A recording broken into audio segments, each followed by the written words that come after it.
Oh, my bad. I ain't see you there. My bad. I was just checking out the What's Hatt'N podcast. Look, man, it's your boy Zion Motivates. I'm going to be on the What's Hatt'N podcast, and we're going to be tackling episode 8. It's entitled What's Our Lesson. Catch me there. Peace.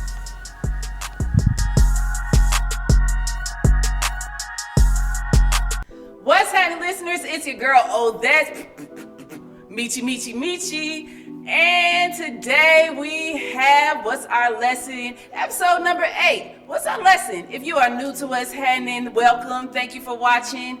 And What's Our Lesson is, of course, an episode where we get educated, including myself. And we have a special guest to give us our lesson, Zion Motivates. How you doing, sir? What's the word, family? I'm doing all right. How about you? Yeah, doing good. You see my hair slayed up. Look good. Thank you. So we about to get started on What's Our Lesson. But first of all, where you from? Like, tell us about yourself real quick. All right, so I was born and raised in Indianapolis, Indiana, and I moved to Kentucky when I left for college, and I graduated this past May of 2021, and I've been living here ever since. I teach kindergarten in Lexington, Kentucky. My actual position is a paraeducator, so I'm an assistant teacher, but according to how the year panned out, I ended up having to take on more on hands roles, and so I'm actually the one primarily teaching the class most of the time. Yes, sir. So like, do you enjoy teaching the kids? I see little clips that you be doing, like they are funny. Yeah, the kids are funny. Nah, for sure. I love kids. You know what's funny? I'm actually the youngest of 3 sisters, so I've always had to worry about myself. And so working with kids, you learn a lot of lessons, patience, what's yours. Like, for example, if I come in there and I'm eating lunch, I may dish them off a little snack, you know what I mean? It's not just about me. So, it's teaching me a lot, number one, but number two, it's teaching me how to be more selfless, because I'm responsible for, a lot of bodies around. Yeah. But I love it. They teach me a lot. I definitely get that too, because I coach kids at, this camp. I forgot what it's called already. Awesome Kids Camp. Yeah. And like, they are funny too. And it's literally building me more, and also along with relationships with the kids as well. Yeah. So that's an eye opener right there. Yes, sir. So let's get to this lesson. Educate me, educate everybody that's watching, listening. So what's our lesson? I would say the lesson is to be, get out the traditional way of thinking. My senior year at K-State, I ran for Mr. KSU, and my whole platform was based around getting out the traditional way of thinking. And when I say getting out the traditional way of thinking, it's another way of saying change your mindset. Because, we all have things that we want in life. We all want to go places in life. And I feel like we don't really understand that it's the process of our thinking that will get us there. And so if we look at the way we think, and we can study ourselves and study the process of that thinking, change it into where you adopt principles, that's getting out the traditional way of thinking, and then eventually you have a different reality. So I would say the lesson is getting out the traditional way of thinking, because we can get to any place that we want to go. We just got to change our mind frame. Okay, so get out our traditional way of thinking. So what is, like, let's say the toxic traditional ways like we think right now? I would say the biggest thing to me is our speech. And our speech is only a reflection of what's taking place in our mind. For example, if me and you were talking right now and we were talking about something that we were planning for next week, we would say, well, worst case scenario, that right there is bad. Why won't we say best case scenario? You get what I'm saying? It's the little things. Or if we change our speech in a sense of, man, if only I had this, and change it to, well, I have this, and this is what I'm gonna work with. You see what we was doing before the show. Yeah. It's like, we could have been like, we don't have no tape, and could have shut down the whole show, and that would have been our reality. Definitely. Or we could have changed our thinking, changed, the things that came out of our mouth, and said, wait, I got this tape. We gonna split this tape in half, and now we make do. This is real. He's really talking some real stuff. We did. Yes, I would say, no, seriously. Number one, though, would be our changes of speech, because it's hard to track what we think frequently, but we know what we said 2 minutes ago maybe. So I think it would start out with just changing, the things that we say. And I think that the tongue is powerful, and as a people, traditionally, we have a detrimental tongue. You know what I'm saying? One thing leads to another, our verbiage leads to another, and then we look up, we like, how did I get here? Well, it was in our being, it was in our thoughts, it was in our verbiage, it was in our actions, and that's why we got the type of lifestyle.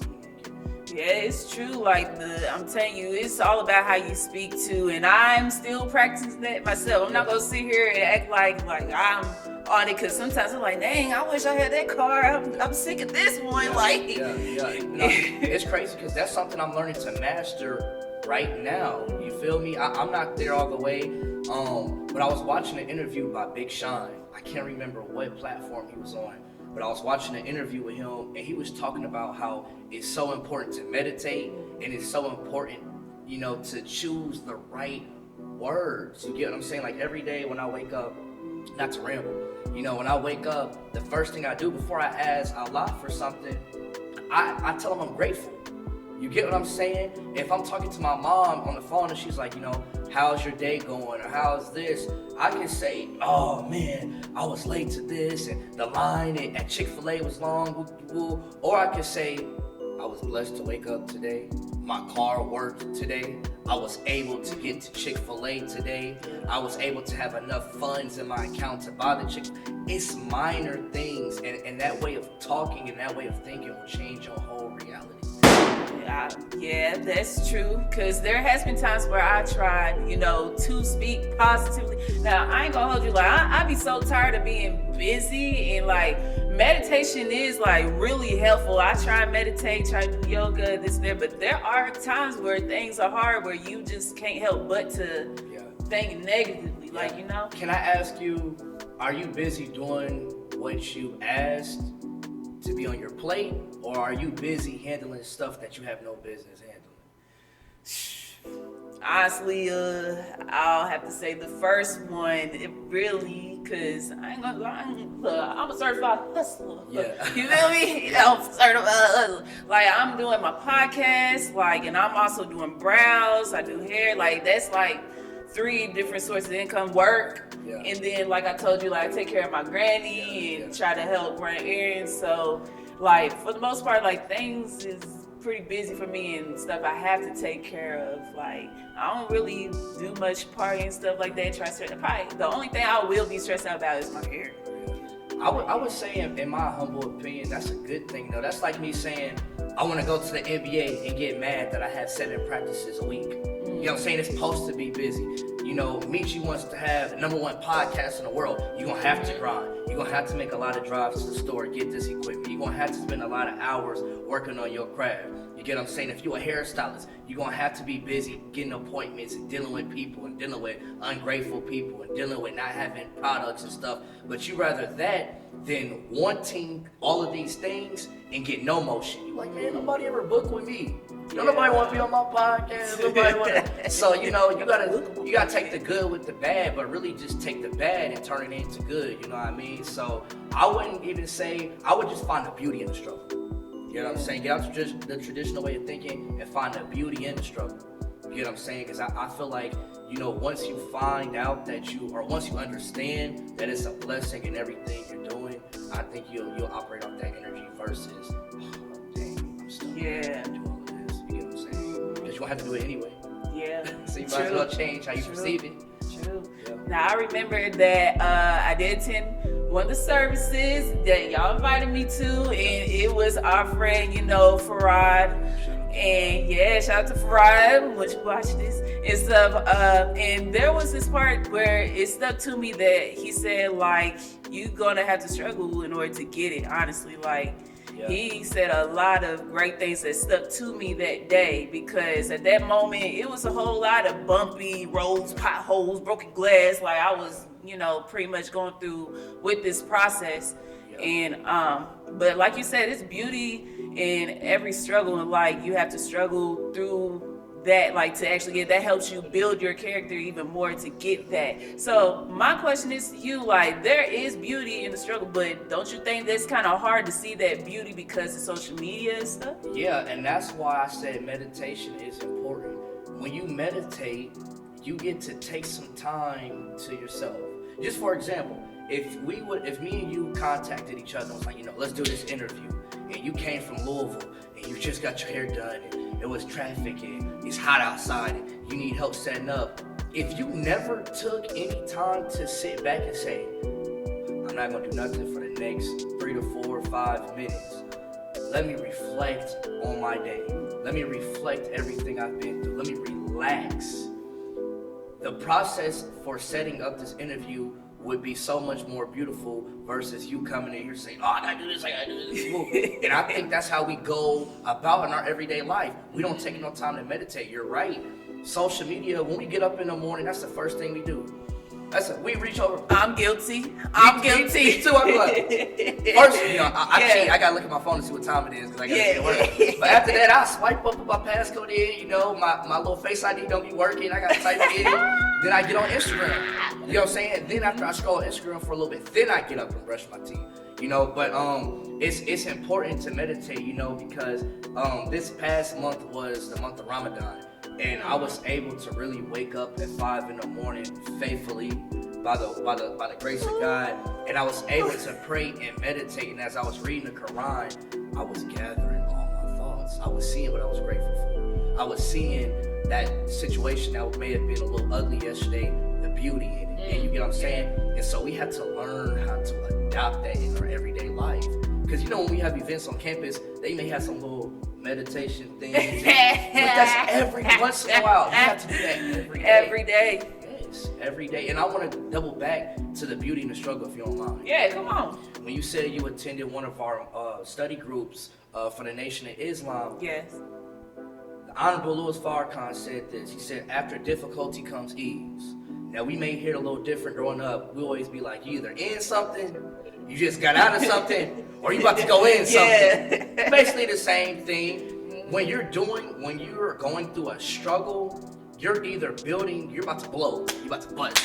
So let's say I set a goal and I start grinding for that goal and it's a struggle. Either I'm finna get a reward from this or I'm finna learn something from this, but it's all a process. You get what I'm saying? And another example I can give you, if you look at what it took for me and you to get here. You get what I'm saying? Our mom and our dad did their thing. They got together, and it was a painful 9 months. After that 9 months, when our mom was pushing us out, it was a struggle to get us out the womb. This head. You feel me? Oh yeah, me too. Cause I got a little. I can't show you all that. You feel me? I'm all lost up and dolled up on here. But nah, for real. But after she pushed us out, all the pain, all the suffering, all the time, the process to that birth. After you have a beautiful baby, and it's the same thing with our life. Whatever. Praise be to Allah. Whatever you're going through, it's a struggle, but it's beauty on the other side. So always remember, man, after difficulty comes ease. It's a process to life. You know what I'm saying? That was good. That was good. Praise Look, be to Allah. that was good. Praise be to Allah. All right, so let me say this, because I tend to be hard on myself a lot, and I know there's probably others out there that's just like me that really wants it now. Yeah. But even though I know, like, I'm not gonna get it now, like, I'm gonna have to build myself up. But is there like advice that you could like give me and to those, like, how to, just calm, like, in your mind the thinking? Like it's there, it's going to take time. So I think the thing with us is we can't foresee the future. You get what I'm saying? We have little visions. Like me, I want to be a public speaker, so I set goals for myself, and I can imagine myself going around the world speaking, hey, what's up, getting bookings and engagements. But I stress over how do I become a speaker?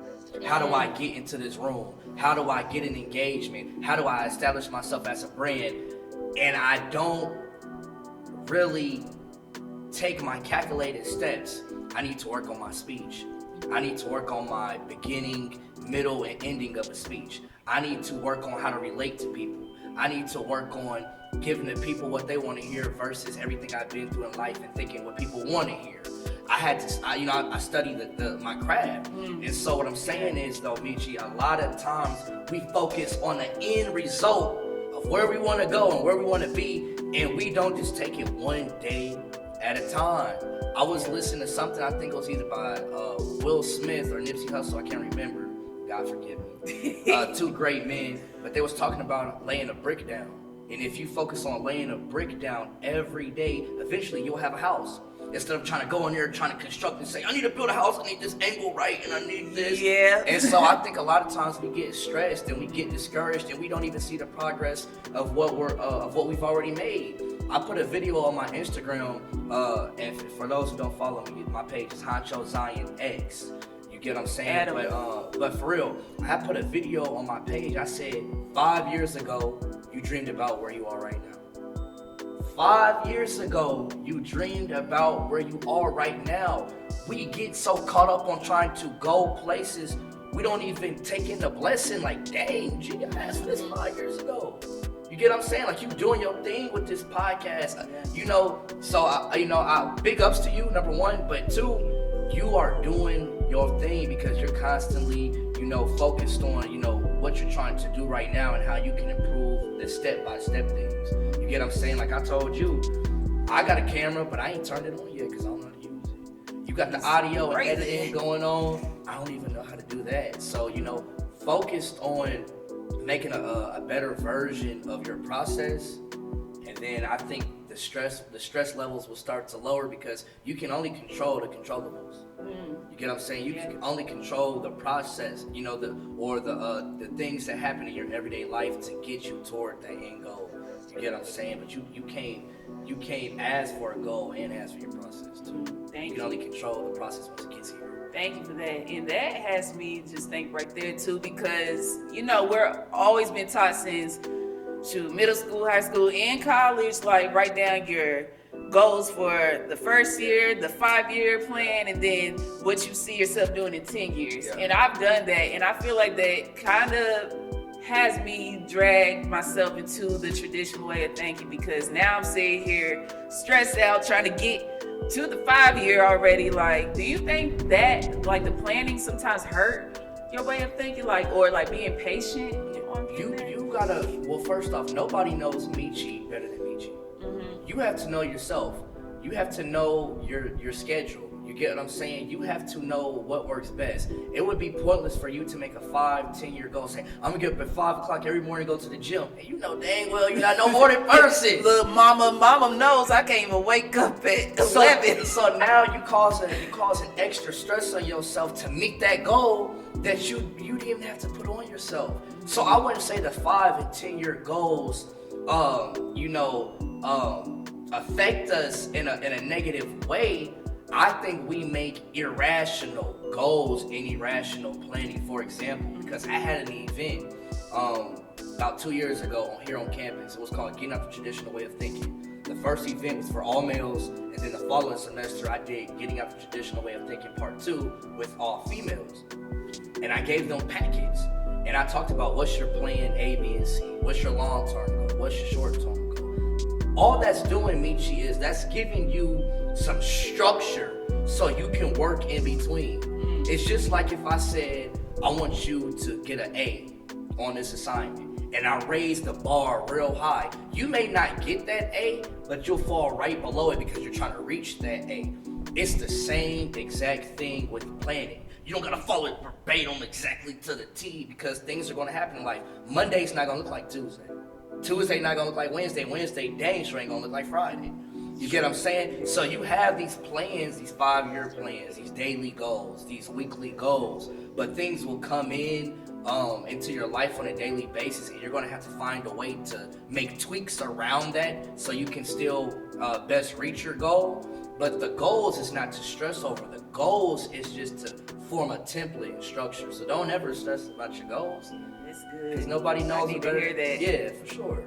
I need to hear that. Well, yeah. I'm telling y'all, if y'all don't sit here and take in something, you're not listening. You're going to have to rewatch this whole episode or re-listen to the listeners. Play it back Yes, like 5 times. Write some stuff down.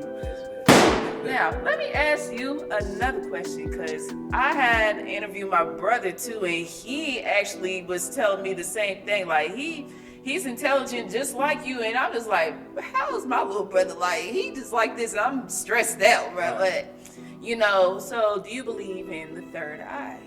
Oh yeah. So, this is where we go deep. Mm-hmm. You get what I'm saying? First off, we're spiritual people. Would you agree? Yes. So we're spiritual people contained in physical matter. All right. So every day that I'm moving, like let's say our day-to-day, like everything that you went through today or everything that you encountered today, you saw that with your physical eye. You get what I'm saying? You see a physical material world, but you didn't even take time to consider what the spiritual was going through during your whole process of events today. It was just, I physically saw this is what it physically was. You ain't think nothing internally with your spirit and how you spiritually process things. When we talk about the third eye, your third eye was really your first eye. You know, to me, that's what really peeps game. You get what I'm saying? Your third eye is really what has you seeing stuff for what it is. We think it's this is my third eye, this is the extra bag, extra clip I got in the gun. Right. That's actually that's the real. That's giving you, oh no, this is what it actually is. Oh, I can figure this out because I'm using this part of my brain. You get what I'm saying? My subconscious mind. You get what I'm saying? And we start to think it's our third eye. I got a little juice up in my tank, but really that's your bread and butter. So I definitely believe in the third eye. Third eye.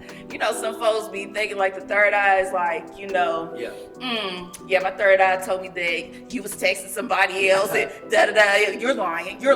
Like you got the physical, you got the spiritual, and that third eye fall, you feel me? It's, to me, like I said, it's the combination of both.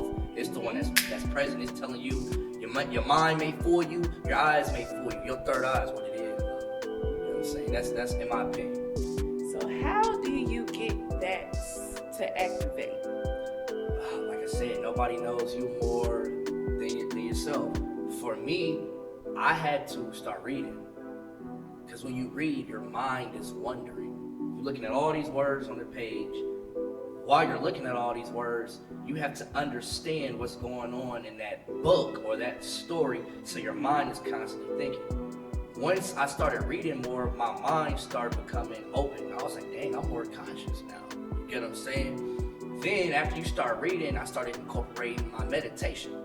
You get what I'm saying? Then me, you know, I ain't the biggest diesel when I work out. You get what I'm saying? So when I'm working out and listening to music and meditating and reading, my third eye, in my opinion, started becoming open. Like I said, it's just me. It started coming open more. Then I started to peep game. I started to use my intuition better. I started to see things, you know, what most people couldn't see.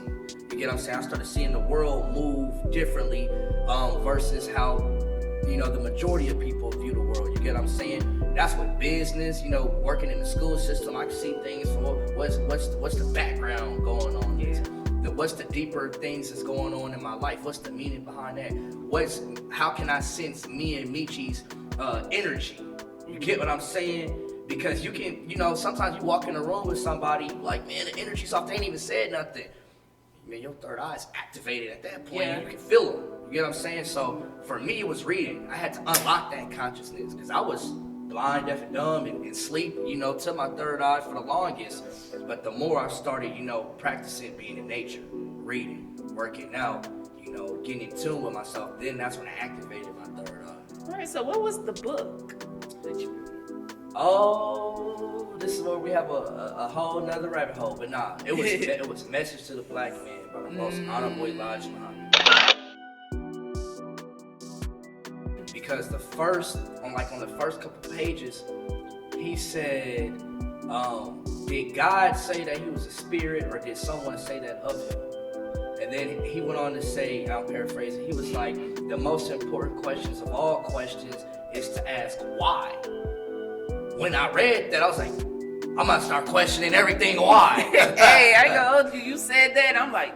So I'm like, hold on. So then I started studying scripture, I start studying stuff. So then I start studying people. When they would say something, why?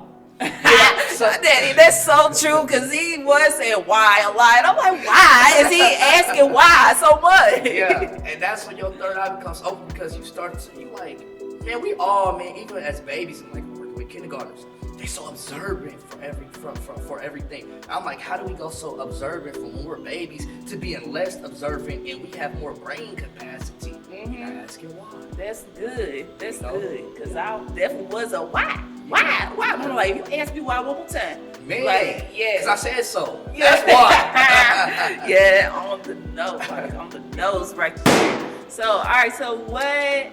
We about to close up here in a second, sure. But what is like one good message you would like to leave out on this awesome episode? A couple. All right, go ahead. Come on. I would say, number one, figure out yourself. There's layers to that. Number two, find out your purpose. I feel like a thorough knowledge of self and finding out your purpose in life gives you a reason to live. And I think that's the most important things of all things, because we only have one life to live. Yeah. So if we only have one life to live and we don't have a thorough knowledge of why we're here and a thorough knowledge of who we are or our existence, what's the point of living? Yeah. So that's the biggest thing I would like to leave the people with, is finding out who you are. And for me, it was finding out, dang, Zion, you got a gift that you ain't tapped into. Zion, you lazy. Zion, you got a gift, but you don't work hard. Zion, you got a lot of aspirations in life, but you don't put things into places to where you can get to that height in your life. You get what I'm saying? Yeah. Then once I started, taking some time to learn myself, I was like, okay, what is my purpose? I may have a gift, but what is my purpose? How can I use my gift to fulfill my purpose? What do I mean by that? Okay, let me slow down, because I get a little, let me slow down. So for example, I always knew I talked different. I thought different from everybody. People would come to me for advice in high school, things of that nature. And so I was like, okay, I have a gift of having a different intellect. I have a gift of thinking different. But I said, what is my purpose in life? I had to figure out how do I tie that together. Then I started, studying myself more, and I was like, wait a second. My purpose in life is to help advance humanity through my speech. That's good. All right? Praise be to Allah. That's good. And so once I figured that out, then I started going to work on self every day, trying to use my gift to fulfill my purpose. That's good, because a lot of people get purpose confused with jobs, because you ask somebody like, do you know what your purpose is, or woo, and automatically people just say, like, just for me, like, oh, I'm gonna do radio. Yeah, you're gonna do radio, but what's your purpose? Like, what is your purpose here on earth? Like, what are you gonna do with that radio? Like, yeah, you know what's funny, Michi? Man, the Honorable Louis Farrakhan always says, your gift will make room for you. You get what I'm saying? If I want to be, if I ask you a question, what do you want to be in life? And you say a speaker, and you say, well, why aren't you doing everything in every fiber of your being to become a speaker? Well, I gotta take care of this. Why can't you do both? Why can't you have a job and work on yourself as a speaker, so then you can use that gift of speaking, as your, make it your career and use that gift to make room for you. And so a lot of times I feel like we limit ourselves. We feel like I don't know why we have this notion to us. We want something, we want to be something in life. We want to live a certain life, but we like, I gotta have this job and hopefully I can figure out my dream, later on down. No, you figure out how you make your gift make room for you. And that's what I'm figuring out right now. That's the purpose of life. Yeah, me too. I know for sure, like, the media, this is my purpose, because my main purpose is bringing the black community better, together, stronger. We need more black media, black everything. So this is my purpose here, do what I enjoy doing. And I'm still working my way and seeing my purpose as well. So and it's beautiful, because one thing I'll say about you, first off, you genuine. So I can rock with you. Yeah, we both Aquarius. Yes. Aquarius. I'm on the February side, February 4th. January. You know what I mean? I like that you said, I like that you talked about media. We need more black media because who's going to tell our story better than us?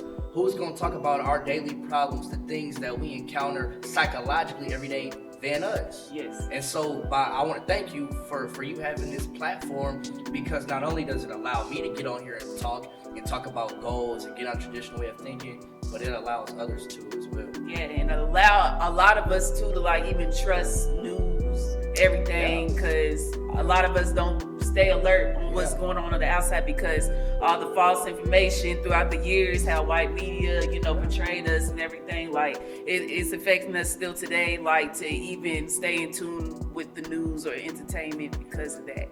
Yeah, you know what's crazy real quick, a little bar by DMX. I was watching a freestyle, it's also on my page too. He said, in the absence of truth, bullshit prevails.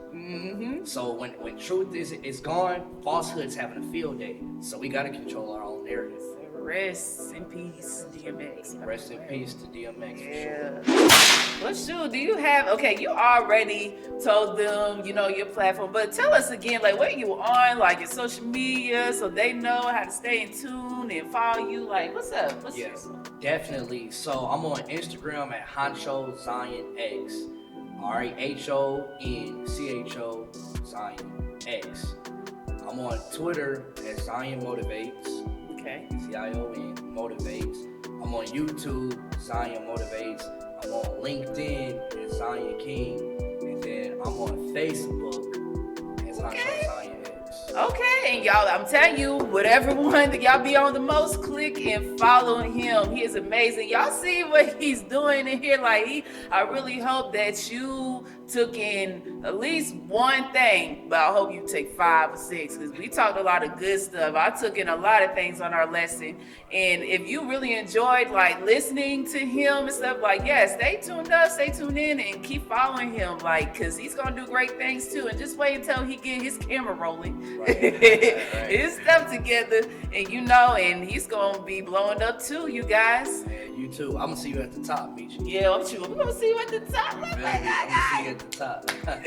Man, but I just want to say thank you for being part of my show, and you did great, amazing, and you said a lot of great things too that I needed to hear myself. So, Thank you for having me. I'm humbled to be on your platform. yes, now he been waiting though. I ain't gonna hold you. He been waiting, and look, and he came with a bang on this show. So thank you for that. And do you have any last remarks, like any shout outs or anything? Yeah, shout out to the Honorable Minister Louis Farrakhan. It's his birthday today. He turned 89 years today. So shout out to him. Shout out to the brothers in Louisville Study Group and the Nation of Islam. And I want to shout out my 2 homies back at home in Indianapolis. My boy Dave So Insane. He's an up and coming rapper. Yes, sir. My boy 1600 Alley. Follow them on all platforms. He's a good filmmaker, videographer. He shoots a lot of videos. He'll be my guest on the show No, next. I can't forget my big homie, Ayo Batman, out of Chicago.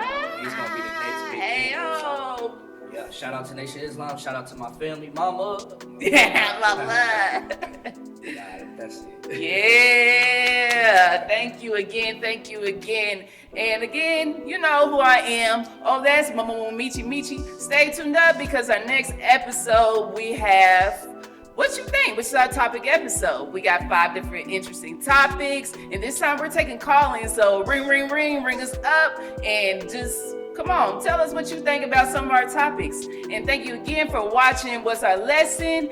This is that's Michi. We have Zion Motivates, and we are out.